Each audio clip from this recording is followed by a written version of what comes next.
Hello, I'm William Gaucher, and I'm an Army veteran and a proud member of Paramount Veterans Network. And today, I have the honor and pleasure of introducing our special guest, an Army veteran, Deputy Commissioner, First Sergeant Retired, Angel Ace Acevedo. Ace serves as the Deputy MBA Commissioner and coaches the Fort Moore men's and women's basketball teams. Ace has contributed over 10,000 hours of volunteer service towards military basketball, and in 2019, he was inducted into the first class of the MBA Hall of Fame. We are pleased to have join us Ace Acevedo, and now I introduce you Paramount VetNet's own Chris Murray, who will be moderating the session. Hey, how's it going, everybody? How's it going, Ace? Hey, how you doing, sir? I am in the suburbs of Atlanta, Noonan, Georgia. A different type of warm, a little more Yeah, human. yeah. I'm not too far away from Will up there. We'll roll right into this. You have an extensive background. You're doing a lot of cool things for the veteran community.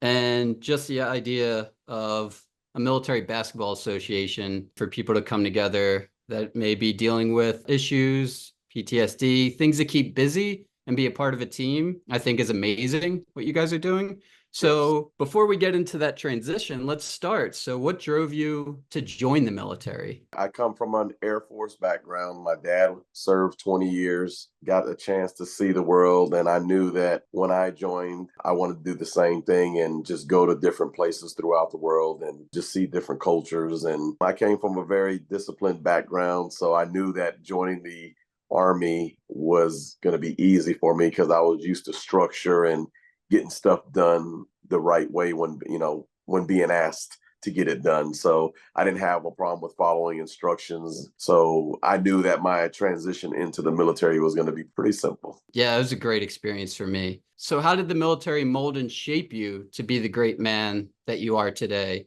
You said you kind of already had that mindset, but I'm sure it added even more to that mold. Yes, of course. I got to meet a lot of great people in the Army as, I went through my career. A lot of great non-commissioned officers, a lot of commissioned officers that were in charge of, the units that I was assigned to. And I was able to, as a young pup, learn, from them because I knew eventually my time was going to come to be one of those senior guys and provide that same mentorship and leadership to all of those underneath joining, many years after I joined. So I knew it was going to be easy for me because it was just that's who I am. I've always, even from initially joining, I always wanted to be that guy. Place me in charge because I want to make sure things are done right. Yeah, that's interesting. One thing I can say the military certainly values is professional development.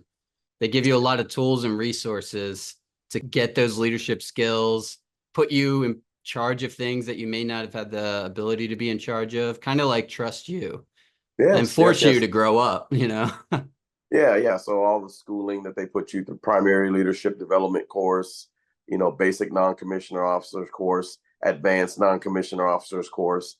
And then of course, where I ended up at was the, first sergeant's course. So throughout all those years, they just add a little bit more to your level, to the rank that you're wearing. So by the time you get up to that level, you've been through a lot, you've seen a lot, and you're able to provide that mentorship to the younger guys coming in and ladies. I'm experiencing that right now. I'm currently serving prior active duty, but now serving in the Air National Guard.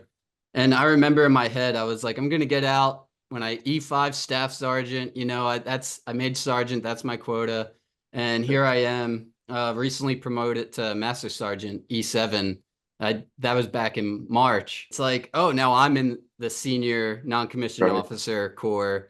And now I'm the one people look to for answers. I'm not just the one that's like, oh, this is how I think things should be. It's like, okay, well, what are you waiting for? So It's good to have all those tools to prepare me because then you go, oh, okay, no, I got this. I got this. They gave me all the tools I needed.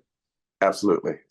So speaking of giving the tools, you have a program that you're a part of. It allows veterans an opportunity to stay busy, stay engaged, work with the team. And, it's just a really great cause that you guys have, I think, with your association. So I would like to know, where did the idea of the MBA begin? So that goes back to one late night in 2017. I was actually kind of like on emergency going down to my mom's house in Florida. She ended up having a triple bypass, and everything turned out great. Everything was good.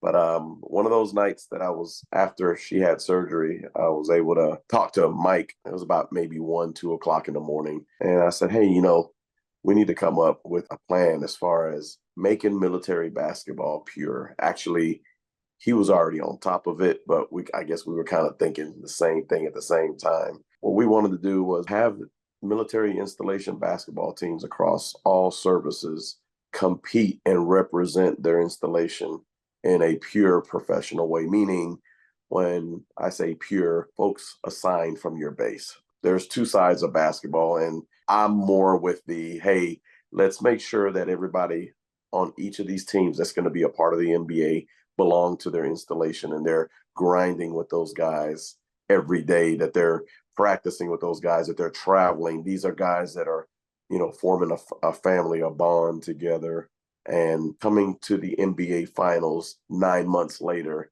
and saying, hey, we've been fighting this whole season together, so let's see if we can win this thing and bring the championship back to our installation as a pure team. I think we talked about 2 hours about it. Next thing you know, we brought our other two partners in, Mr. Al Mayon and Mr. Jason LaFaciano, shared the idea with them. And by the way, I'm sorry, Mr.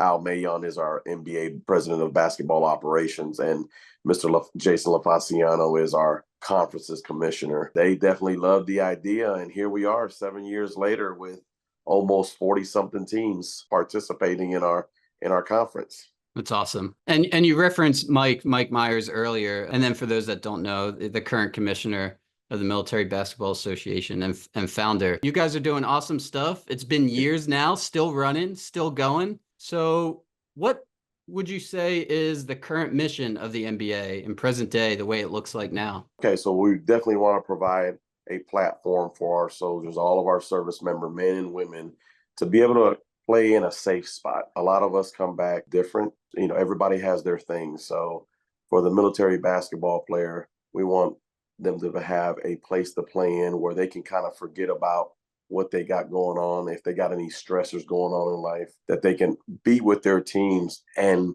kind of distress themselves with the level of competition that they're playing on and all the great facilities and locations that we have our events at. So the biggest thing is to keep them from having, harmful thoughts or harmful behaviors where, they feel lonely and they don't have anybody, they don't have a community where they can, come together with other guys or other ladies and be able to play the game. So we provide that platform. Since we've been together, we have not lost one person, one service member, men or women. That's amazing. That's amazing. Yeah, you don't really recognize it at first with, like, when you're in the service, you have all those built networks, you have that group and reliance and support system. And then you transition out into the civilian world and you realize, oh, you feel a lot more isolated maybe than you're accustomed to. You've gone years with this big support group. And while they're still out there, you're given that opportunity to be alone, to maybe not reach out, to maybe not want to bother people. And including Paramount Veterans Network is a great program that kind of just makes you feel connected. You're a part of a group with other veterans, other military members, and it's just one more tether to where you came from. And it sounds like the MBA is right up that alley as well. And I think it does way more good, because you may look at it and be like, okay, cool, it's basketball. It's like, it's much more than that. Yes. I don't know how many times I can speak for my own personal experience. I have a military team here down in Columbus, Georgia. I also have a women's team, and not just here, but back in Colorado Springs, back everywhere that I've coached, Peterson Air Force Base. I've had players tell me, if it wasn't for basketball, I don't think I'd be in the military. If it wasn't for basketball, I don't know where my mind would be. If it wasn't for basketball, I mean, it's personal testimony, from player to player to player to player. A lot of the guys, I mean, to some people, it's like, okay, leaving the state and going to another state is not a big deal. But a lot of these young soldiers that participate, I'm not going to just say soldier service members on both sides, across all four services, they would never see these other states in the United States if it wasn't for the travel of military basketball and what it provides. I'll share a personal testimony. I had a young lady that I had to get off of a call. I think last year we were all having an MBA meeting, and I had to rush over to the base because she told me she was about to commit suicide. And when I got there, there was other services already there, but she told me, she said, if it hadn't have been for people I could reach out to, like my fellow players and you, coach, I don't know if I would have still been here. So that was a true Wow. testimony there. And we are touching people's lives by providing this platform. That's amazing. And you mentioned all four branches. If we can get some of our Space Force guys out from behind the computer, maybe we can add that fifth branch to the mix.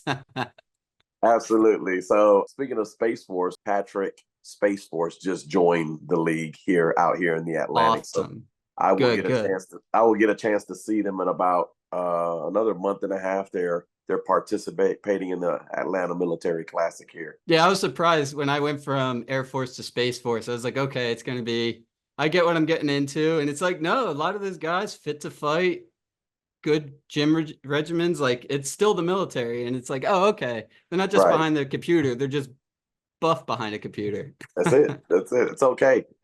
How have you seen the league and its players and coaches grow since 2017? It's amazing it's been going on that long. Yes. Another personal testimony since I'm here in the Atlantic. So 2 years ago, we unfortunately dropped down to 3 teams due to mission requirements and just things that some of the installations had going on.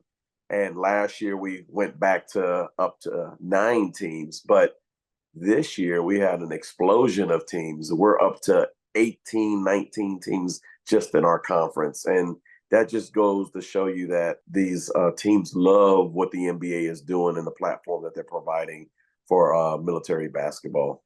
Yeah, speaking of the explosion, you guys had your NBA World Championship finals in Philly, I Yes, think, sir. Yes, sir. at Temple University. That's my alma mater. I'm from Philadelphia, so that's awesome. Okay. I'm bummed I wasn't out there to see it. I definitely would have gone. It was awesome. But It was awesome. now we want to bring awareness to National Suicide Prevention Month.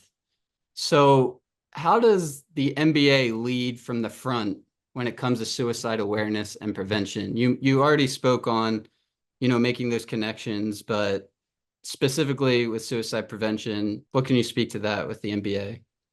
Well, when we are in collaboration meetings with our partners, that's one of our first things that we discuss with them is, just like you asked me not too long ago, what was our mission?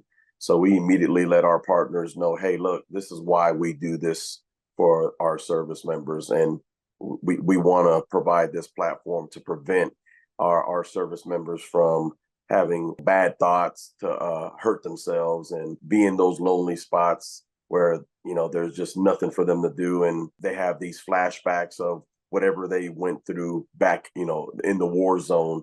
We don't want that. So we share that with our partners, our future partners, when we're trying to negotiate them to come on and support what we're doing. And they just like they just find it absolutely like this is great stuff that you guys are doing for some of them say for our war fighters, because that's what we are at the end of the day across the board. So yeah, it's really preventing suicide, because losing one person is unsat. We don't want that. So in order to continue to keep that number at 0 like we have for the past 7 years, we definitely push what we are doing and try to open up our doors to all veterans, all retirees. We also have a memorandum of agreement with the Veterans Affairs out of Washington, D.C. headquarters.